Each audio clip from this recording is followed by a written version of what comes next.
Okay, friends, Matthew 10, verse 34. Do not think that I have come to bring peace to the earth. I have not come to bring peace, but a sword. That's Jesus talking. I mean, we have read some stuff in Matthew so far that has surprised us about Jesus. This is one of the most surprising passages so far, probably. I haven't come to bring peace, but I've come to bring a sword. Okay, so here's what we're gonna do this morning. We're gonna look at that verse to see what's going on here. We're gonna read the rest of this kind of section down through verse 39, because there's more stuff there that can be pretty confusing. Talk about those, and then I want to draw three clear conclusions from this passage. So, what in the world is going on when it says, I haven't come to bring peace, but a sword? Well, here's what we know. We know that we can't pull little verses out of the Bible and read them by themselves. So if we look at Jesus in the larger context, everything that we know about Jesus, we know that Jesus actually is going after peace in the ultimate sense. That's what he has come to bring to the world. I mean, he is one who advocates for peace. He says that those who are peacemakers will be called the children of God. He himself is not violent. He condemns the use of the sword. So how does this particular passage congru with everything on a larger scale that we know about Jesus? Well, it seems to be what is happening here is that Jesus is making it clear to his disciples that things are going to be difficult. And what we have to remember here is that Jesus is often not talking about the way that things, the way he wants things to be, but the way that things actually are. Remember, he is firmly rooted in reality. So one of the things that we notice here is that while Jesus is coming to ultimately bring peace, that's the end game here. He knows that between where he is and there being peace, there's going to be chaos and there's going to be division. I think about like a counselor or a therapist who's sitting down with a couple whose marriage is falling apart. And, you know, that counselor might wisely say to them, hey, before we get to y'all being reconciled, things are actually going to get harder for a little bit. I haven't come here for the next 45 minutes to bring peace, to pretend like things are fine, and to put this all back together the next 45 minutes. No. In fact, in this session, for these next 45 minutes, and maybe for the next few weeks, maybe the next couple of months, I'm actually going to bring things up and encourage conversations that may actually feel like they're making things worse, bringing things to the surface before things can get better. Jesus is ultimately bringing peace. But he's saying, hey, you just need to know, before we get there, things might actually be really hard. We might actually get the antithesis of peace for a while. And then he expounds on that. For I have come to set a man against his father, and a daughter against his mother, and a daughter-in-law against her mother-in-law. Now you have to ask, is Jesus' purpose to cause familial division, or does he know that that will be a natural consequence of what happens when a son begins to really follow after Jesus? When a mother-in-law begins to really follow after Jesus? Is he saying, I want there to be familial divisions? Or is he saying, I just know that if you take this following after me thing seriously, that it will cause tension in your family? I think it's the latter. And a person's enemies will be those in his own household. Same thing. Whoever loves father or mother more than me is not worthy of me. And whoever loves son or daughter more than me is not worthy of me. And now you see why it causes division. I mean, what we want, especially in our families, we want to be number one. And Jesus is saying, if you take discipleship of me to the full degree that I'm calling you to, if you really do come and follow after me and apprentice under me to seek to live life the way that I live, then my way, it has to be number one. And there are people in your life that when you make me number one, it will cause division in that relationship. Do you see this? But I saw this play out when I began to take my faith seriously when I was in college. Not so much with my family, but with my group of friends. When I went back to school for my senior year, most of my friends were fine. I mean, they still embraced me. We were still, things were fine. But there were a couple of people for whom me taking my faith seriously and really seeking to live in the way of Jesus, it caused those relationships to really be strained. Not because I wanted them to, certainly not because Christ wanted them to, but because it was a natural outflow of my life changing. You can probably think about this. What are some ways in your life that your life has changed because of Jesus that's caused tension in relationships? Or you could probably think about this. I mean, if you're feeling challenged by what we've learned in Matthew so far, and you know about some changes that need to take place in your life, you know that it will cause tension with people that are close to you.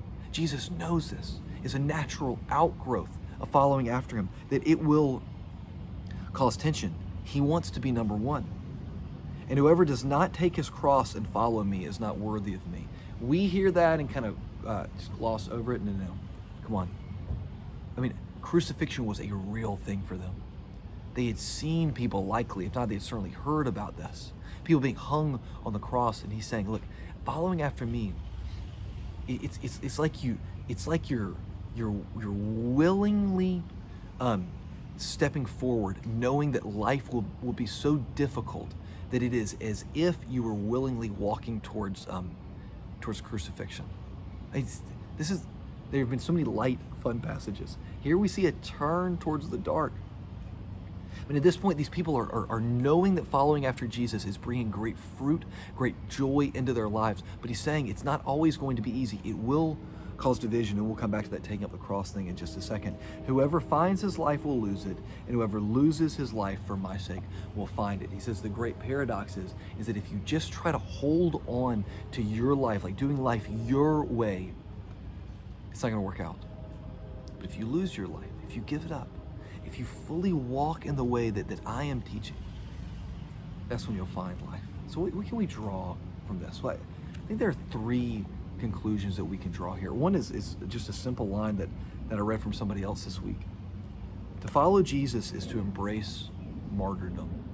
It's simple, it's not catchy, but it's true. To follow Jesus is to embrace martyrdom. Martyrdom means losing your life for your faith. It doesn't mean to seek martyrdom. It doesn't mean that we want that, but it means to embrace it as in saying like that I am willing to go that far here. If following Jesus leads me to the cross, then I will go to the cross. Now, what's even more difficult, I think, maybe not, I don't know, is maybe you are willing to say I would go that far, but what I find to be a more kind of present reality in my life, rather than being willing to give up my life physically, is the daily dying to self. To embrace martyrdom doesn't just mean that you would be willing to be hung on a cross next to Jesus. To embrace martyrdom means I am daily seeking to give up my life for the sake of others. I am daily seeking to die to myself, to be less concerned about myself and to be more concerned about others. That's what it means to embrace martyrdom, to take up our cross. And a life in the way of Jesus is a life that ultimately leads to that goal, where we ultimately want, maybe this is it, we will our lives to be less about us and more about God and more about other people. Like, I'm a million miles away from that. But on my best days, I at least want that. Do you want that? Following in the way of Jesus, do you want your life to be less and less about you? Here's the second thing that I think that we can remember is, and I've already alluded to this, is that things aren't true because Jesus says them. Jesus says them because they're true. Jesus isn't saying these things because he wants it to be true that there will be these kinds of divisions. He's saying it because he just knows that it will be the case. that following after Jesus will be the best decision that you will ever make. It will lead to abundant life, to a life richer than we could have ever imagined, and it will cause divisions, and it will cause tension, and it will cause problems. Jesus doesn't want that to be true. He's saying it because he just knows that it will be. And here's the last thing, and it's something that I've said before, probably in this Bible study. If not, I've said it many, many times before. Jesus isn't something that we build into our lives. Jesus and following after Jesus is something that we build our lives around. And when we make that switch, then all of a sudden passages like this begin to make more sense. They don't seem harsh. They don't seem like finger waggy. They certainly don't seem like just some kind of a vague spiritual ideal that we don't actually take seriously. When we get that right, all of a sudden things like this, they begin to make sense. Jesus and the way of Jesus is not something that we just add into our lives the way that we add in a variety of other things, the way that we add in some volunteer work, the way that we add in some random acts of kindness, the way that we add in whatever else, some kind of hobby. It's not that. Jesus is actually something that, it's someone that we can actually build around. And that's what Jesus is saying. I don't want to be on the margins of your life. I don't want to be brought in at times. In the way that I am teaching, in something that's strong enough that your whole life can be built around. That's what Jesus is going after here, because he knows so far following after him has been easy. I mean, sure, there have been some sacrifices, but it's been mostly just great things. But here we are, about a third of the way through, and things are getting harder. And he lets them know. He says another place, like, a builder counts up the cost before they start building. I want you to know that following me will be difficult. It will be worth it. It'll be the greatest thing that you've ever done, but it'll be difficult. Do we know that today? Following after Jesus is the best life possible, but it'll be hard. So this week, be encouraged. Be encouraged, because if it is hard for you, know that it was hard for them also.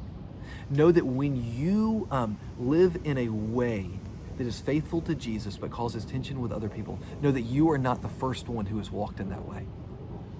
Know that just as you have difficulty on the heels of your faithfulness, so too did even the first followers of Jesus experience difficulty on the heels of being faithful. So be faithful this weekend, friends. Be faithful next week. Let's keep up this study of the Gospel of Matthew, and I'll see you next week.